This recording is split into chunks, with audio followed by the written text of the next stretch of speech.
Hello friends, I am sewer मानक from अरम institute. ध्यान से सुनना। आज सीए इंटर वाले स्टूडेंट जो मई में एग्जाम्स दिए थे, सर उनका पेपर इनकम टैक्स का बड़ा प्यारा आया। मजा आ गया सर इनकम टैक्स और जीएसटी का पेपर देख के। मैं अभी आप लोग के साथ इनकम टैक्स पेपर का रिव्यू देता हूं। मैं आपको बताता हूं सर कौन सा क्वेश्चन कैसा था, क्या ट्रीटमेंट थे। फटाफट ध्यान से सुनना। बट इसको स्टार्ट करने से पहले एक छोटी सी रिक्वेस्ट, ध्यान से सुनो सर प्लीज, और रिक्वेस्ट है फ्रेंड्स तक शेयर करना। सर वैसे तो मेरे को जो लगता है और मैंने जो स्टूडेंट से फीडबैक लिया, बहुत सारे मैसेजेस हैं मेरे पास, कॉल्स भी आए। बहुत सारे स्टूडेंट ने मुझे बोला सर पेपर ईज़ी था, एमसीक्यू ईज़ी थे। स्टूडेंट ने बोला सर आप जिस तरीके से हमें सिखाते हो ना सर, एमसीक्यू अटेंड करना प्लस क्वेश्चन पेपर अटेंड करना, वो बहुत काम आया एग्जाम में, बहुत हेल्पफुल था। मैंने बहुत हेल्प करी थी सर स्टूडेंट की 3.5 डेज़, चाहे कोई मेरा स्टूडेंट हो ना हो, मैंने सबकी हेल्प की थी। सर बहुत सारे स्टूडेंट का ये भी मैसेज है कि सर स्ट्रैटेजी की जो वीडियो है ना पढ़ने की, वो बहुत काम आई टैक्स में। एमसीक्यू अटेंड करने की टेक्निक काम आई। तो इन केस अभी भी कोई ऐसा स्टूडेंट हो जिसका पेपर अच्छा नहीं गया हो, या कोई ऐसा स्टूडेंट हो जो सितंबर की तैयारी कर रहा हो, सर जिसका बहुत ज्यादा पेपर बिगड़ गया हो, छूट गया हो, तो सर मैं अभी भी अपना नंबर प्रोवाइड कर रहा हूं। आप किसी से भी पूछ सकते हैं सर, वर्धमान सर रिस्पॉन्ड करते हैं। थोड़ा आगे पीछे क्योंकि बहुत सारे कॉल मैसेजेस होते हैं मेरे पास। सर आप इस नंबर पे मुझे पिन करिए, मैं आपको रिस्पॉन्ड करूंगा। वादा है मेरा। जिसका पेपर ठीक नहीं गया या जिसको लग रहा है सर पेपर 40 से 45 के बीच में है, तो sir we need to talk, हमें डिस्कस करना जरूरी है सर। रीजन ये सर कि हमें क्या करना है क्या नहीं करना है ये सोचना इसलिए भी जरूरी है सर, क्योंकि सितंबर में सामने पेपर है सर। हम लापरवाही नहीं कर सकते, लेट नहीं कर सकते। तो वेरी इंपॉर्टेंट कि हमें ये चीज समझना जरूरी है। ठीक है, चलो आओ पेपर के रिव्यू की बात करते हैं। तो पहले तो मैं बहुत खुश अपने स्टूडेंट्स के लिए कि पेपर इजी आया, अच्छा गया, वेरी नाइस। अब बात करते हैं पेपर की। ये पेपर कहाँ से है, कैसा है, क्या है। सर ये जो पहला क्वेश्चन है, बिलीव मी, जितने स्टूडेंट सर मेरे क्वेश्चन बैंक जिन्होंने मेरे से लेक्चर्स लिया था या जिनके पास मेरा क्वेश्चन बैंक है, मैं आपको बोलता हूँ सर मेरा पीजीबीपी का क्वेश्चन नंबर 9 क्वेश्चन बैंक का जाके कर लो। डिक्टो सेम क्वेश्चन है, सेम, सिर्फ फिगर्स बदलिए सर, सिर्फ फिगर बदलिए। एक एडजस्टमेंट भी ऊपर नीचे नहीं किया इन्होंने, एक एडजस्टमेंट भी। सेम यही फिगर है, यही चीज है। रुको मैं आपको दिखाता हूं। इनकम टैक्स क्वेश्चन बैंक कहाँ गया। ये देखो सर, ये देखो, ये देखो एडमिनिस्ट्रेटिव एक्सपेंस, ये देखो एसजीएसटी पेनल्टी। मैं इसलिए बता रहा हूं ये बात क्योंकि जितने स्टूडेंट थे मैंने बोला था सर आप मेरे साथ बैठो, मेरी मैं जितना करा रहा हूं अपने लेक्चर्स पे आप उतना कर लो, आपका टैक्स का पेपर अच्छा जाएगा। जितने लोगों ने मेरी बात मानी, मेरी बात सुनी, समझी, मेहनत किया, मेरे साथ प्रैक्टिस किया, अब उन्हें इम्पैक्ट दिख रहा होगा, अब उन्हें मजा आ रहा होगा कि सर अच्छा हुआ हम आपकी बात सुन लिए, आपके क्वेश्चन बैंक वगैरह से प्रैक्टिस कर लिए, आपके लेक्चर के थ्रू प्रैक्टिस कर लिए, मजा आ गया। 15 मार्क्स, पूरे 15 मार्क्स सर गारंटीड आपके हाथ में। एक मार्क्स इधर उधर नहीं होने के चांसेस है सर ये पहले वाले क्वेश्चन में। ये तो मेरा दिल खुश कर दिया सर, एक नंबर, मजा आ गया सर। ठीक, अब बात आती है क्वेश्चन टू की। सर ये क्वेश्चन टू, क्या आपने हमें जो गेसिंग बताया था उसमें ये बताया था क्वेश्चन टू क्या सर रेसिडेंशियल स्टेटस का आएगा? जाके टेलीग्राम में चेक कर लो। टेलीग्राम में जो इंपॉर्टेंट टॉपिक बताया था ना, उसमें बताया था कि रेसिडेंशियल स्टेटस का क्वेश्चन होगा और यही रेसिडेंशियल स्टेटस का क्वेश्चन। एकदम सिंपल इजी क्वेश्चन, इसमें कोई रॉकेट साइंस वाली बात नहीं है। हाँ, ये वाले पॉइंट का याद रखना कि इसको किसी के हाथ में टैक्सेबल नहीं करना था।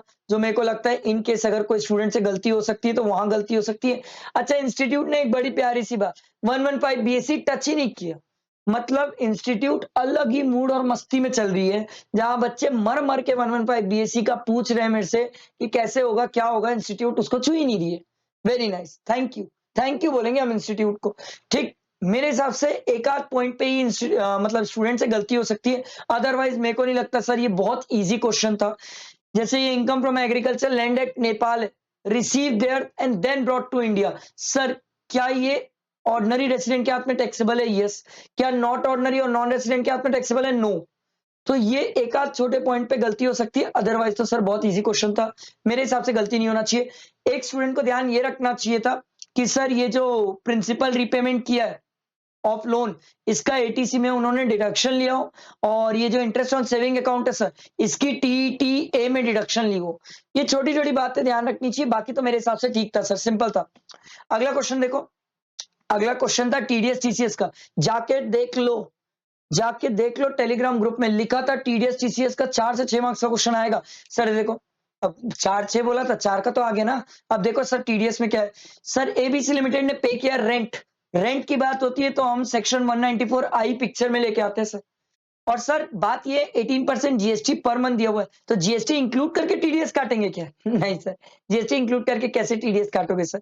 ठीक, तो 75,000 पर मंथ रेंट है, इसको मल्टीप्लाई करना था। और सर ये पे किसको किया जा रहा है? मिस्टर राम को। सर इंडिविजुअल को पे किया जा रहा है रेंट, ध्यान रखना था सर। बहुत सिंपल टीडीएस का क्वेश्चन था, 194 आई से टच कर रहा था ये। अच्छा, इसने पैन नंबर भी फर्निश किया है, ड्यू डेट के पहले रिटर्न भी फाइल कर लिए, अच्छा आदमी है सर। अगला देखो, सेकंड वाला पॉइंट मेरे को अच्छा लगा सर, कार से रिलेटेड बात है। अब कोई स्टूडेंट अगर कार को एग्रीगेट कर दिया होगा तो गड़बड़ हो गया होगा, नहीं तो सर उसे याद होगा हम टीसीएस पढ़ते हैं, और टीसीएस लगता है सर कार के केस में 1%, प्रोवाइडेड 10 लाख से ऊपर की हो। तो ये वाली कार जो है उसमें टीसीएस की बात है, इस पे टीसीएस की बात नहीं आती सर। आई बात समझ? मेरे को तो अच्छा लगा, ये क्वेश्चन इजी थे। अगला देखो, जैसे क्वेश्चन नंबर 3 है सर, ठीक, ये अगर आपको याद हो तो हम सर एक डीम डिविडेंड वाला सेक्शन पढ़ते हैं, याद है डीम डिविडेंड, जहां पर सेक्शन 2 क्लॉज 22 ई सर सब स्टूडेंट पढ़ते हैं। लोन एडवांसेस प्राइवेट कंपनी देती है, ठीक है, किसको? सर शेयर होल्डर को, जिसका 10% से ज्यादा बेनिफिशियल ओनर हो, एनी कंसर्न फर्म को, या किसी इंडिविजुअल के बेनिफिट के लिए। याद आया? ये उसी से रिलेटेड क्वेश्चन था। स्टूडेंट मेरे ख्याल से आराम से अटेंड किए होंगे, मुझे नहीं लगता इसमें फंसे होंगे सर। ये तो इंस्टीट्यूट अलग ही मजे में थी, scientific research. Sir scientific research के तो हर खर्चे अलाउड होते हैं, एक लैंड को छोड़ दो, ठीक है। और सर कमेंस होने से पहले के 2 ही खर्चे अलाउड है, एक सैलरी और दूसरा है sir purchase of raw material. तो मेरे को लगा ये वाला पॉइंट जो ट्रीटमेंट सही करना था, और ये वाला आपको एक्सपेंस का ध्यान रखना था। बाकी तो कोई ऐसा रॉकेट साइंस नहीं था सेक्शन 35 के केस में, सिंपल इजी था। ये वाला तो कैपिटल गेन इंस्टीट्यूट सामने से जाके बोली ले लो मार्क्स, ये वही है। मेरे को तो लगा था कि सेक्शन 54 में जो अमेंडमेंट आई है ना सर, कि 10 करोड़ से ज्यादा हम क्लेम नहीं कर पाते एग्जेम्पशन 54 में, उसको पूछेगी। ये तो उसको पूछी भी नहीं सर, ये तो आपको नया घर ही 12 लाख रुपए का दी थी, 12 लाख का। तो बहुत सिंपल इजी क्वेश्चन था सर, इजी क्वेश्चन था, अच्छा था। मेरे हिसाब से इसमें अच्छे से स्टूडेंट ने वर्किंग नोट प्रेजेंटेशंस वगैरह दिया होगा सर, ठीक है। इसके बाद ये था sir set on set of का क्वेश्चन, प्यारा क्वेश्चन, अच्छा क्वेश्चन था sir. Clubbing set on set of का चेक कर रही थी इंस्टीट्यूट की कितने लोगों को पता है कि सर स्पेकुलेशन बिजनेस का लॉस स्पेकुलेशन बिजनेस की इनकम से ही एडजस्ट होगा।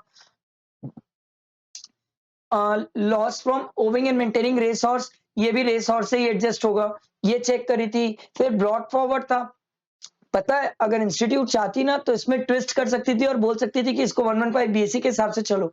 अच्छा हुआ ट्विस्ट ही नहीं करी, ट्विस्ट करी नहीं, सिंपल स्ट्रेट फॉरवर्ड स्टूडेंट को सॉल्व करना था। इसमें कोई इतना ज्यादा हार्ड एंड फास्ट कुछ टफ नहीं था। और पता है सबसे बढ़िया बात, टोटल इनकम निकालना था, टैक्स लायबिलिटी तो बोली भी नहीं इंस्टीट्यूट, टैक्स लायबिलिटी तो बोली तक नहीं इंस्टीट्यूट सर, ठीक है। मेरे हिसाब से अच्छा था क्वेश्चन, ठीक। इसके बाद सर ये काय का क्वेश्चन लग रहा है, ये आपको बोल रहे हैं sir state whether they are required to file return of income, आपसे पूछ रहा है भाई रिटर्न ऑफ इनकम फाइल करना है कि नहीं करना है। तो ये तो मतलब एक ये वाला पॉइंट मेरे को अच्छा लगा, ये पहला तो इजी था, ये वाला पॉइंट अच्छा लगा। क्यों पता है? ये पिछले बार की अमेंडमेंट थी कि ऐसा कोई भी पर्सन जिसकी एज 60 प्लस हो, अगर उसका टीडीएस टीसीएस 50,000 से ज्यादा होता है तो उसको रिटर्न कंपलसरी फाइल करना पड़ेगा। ये अच्छा पॉइंट था क्योंकि पिछली बार की अमेंडमेंट थी, इंस्टीट्यूट ने इस बार में कवर किया था सर। बाकी तो सर और क्या है सर, ये तो बड़े सिंपल सी है, आर्किटेक्ट है, उसकी ग्रॉस रिसिप्ट 12 लाख है, but is profit from business 2,25,000 है, तो इसका प्रॉफिट अगर एक्सीड नहीं कर रहा है तो भी क्या इसको रिटर्न फाइल करना पड़ेगा कि नहीं करना पड़ेगा? बहुत सिंपल था सर, इजी क्वेश्चन था, आराम से बन सकता था, रिटर्न फाइलिंग का था, स्ट्रेट फॉरवर्ड पूछा था इन्होंने, ठीक है। इसके बाद तो पता नहीं है, रिटर्न फाइलिंग का थ्योरी क्वेश्चन है, ठीक है। इसमें क्या बोल रहा है sir, rule 12 A be notified which all the person other than a company or who is not required to file return of income must file return of income. State who are required to compulsory file return of income. कौन कौन है जिनको compulsory return file करना है income? ये बहुत simple है, ये बहुत सिंपल है। इसमें आपको लिमिट्स बतानी थी सर, टैक्स ऑडिट वाले लोग बताना था। सर ऐसे कुछ लोग जो बिना एग्जेम्पशन के जिनकी इनकम 2,50,000 से ज़्यादा चली जाती है, उन लोग को रिटर्न फाइल करना था। मेरे हिसाब से सर इनकम टैक्स वाला जो पार्ट मैंने रिव्यू किया, मैंने देखा, अभी जीएसटी वाला पार्ट मैं नहीं देखा हूँ। मैं जीएसटी वाला पार्ट भी रिव्यू करके मैं आपको बता दूँगा कल तक, बट अभी मैं थोड़ा-सा टायर्ड हूँ, थक गया हूँ क्योंकि बहुत सारे लोगों का रिस्पॉन्स, कॉल, मैसेज सब आ रहे हैं, तो मैं थोड़ा-सा टायर्ड हूँ। बट जीएसटी वाला पार्ट भी रिव्यू करके मैं आपको बताऊँगा। मैं अभी भी एक रिक्वेस्ट कर रहा हूँ, इन केस अगर किसी भी का भी पेपर अच्छा नहीं गया हो, किसी को लग रहा हो कि नहीं सर पेपर ठीक नहीं है, सर अभी भी थोड़ा-सा डर लग रहा है, तो आप मुझे कॉन्टैक्ट कर सकते हैं सर, ये मेरा ही नंबर है, ठीक है? मैं आपकी हेल्प कर दूँगा सर, कोई भी इश्यूज़ आएँगे मैं आपको हेल्प करूँगा और जितने लोगों को मेरे से हेल्प हुई है, जस्ट एक रिक्वेस्ट है, ये मेरा ही नंबर है, आप इसमें मुझे फीडबैक प्रोवाइड करें, तो मुझे भी अच्छा लगेगा। 3.5 दिन आपके साथ था सर, 3.5 डेज़ आपके साथ था, पूरी मेहनत किए, रिविज़न, मैराथन, एमटीपी, आरटीपी सब सॉल्व किए। आई होप आपको मज़ा आया होगा मेरे साथ, ठीक है? जीएसटी का रिव्यू भी दूँगा, प्रोवाइडेड आज छोड़ दो मुझे, आज मैं थोड़ा-सा टायर्ड हूँ बहुत। मैं जीएसटी का भी रिव्यू आपको कल देता हूँ, ठीक है? चलो, थैंक यू फ्रेंड्स।